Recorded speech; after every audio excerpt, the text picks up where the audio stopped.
По повод ослободувањето на Струмица, денеска во Општинското основно училиште Маршал Тито беа доделени 60 пакети со прехранбени производи и училишен материјал на дечиња од прво одделение.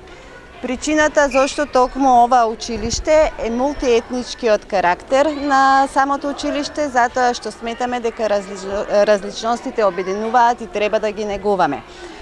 Банка за храна и Организација на жени од Струмица соработуваат од 2012 година и со помош на хумани луѓе, пред се на локални стопанственици, на индивидуи од нашиот град, но особено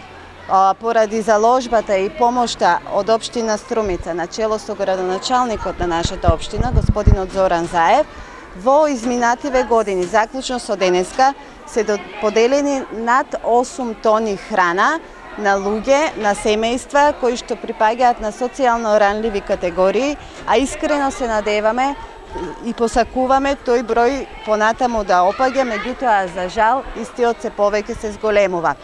Денеска покрај овие 60 пакети, претходно беа доделени 20 пакети со храна на семејства кои што постојано имаат потреба од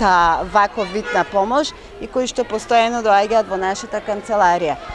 На крај, од име на Организација на жени од Струмица, од име на Банка за храна, се заблагодарувам на сите што донираа, а особено благодарам со уште еднаш каде градоначалникот на општина Струмица, кој што несебично се залага за вакви активности. Нека ни е честит и вековит денешниот празник.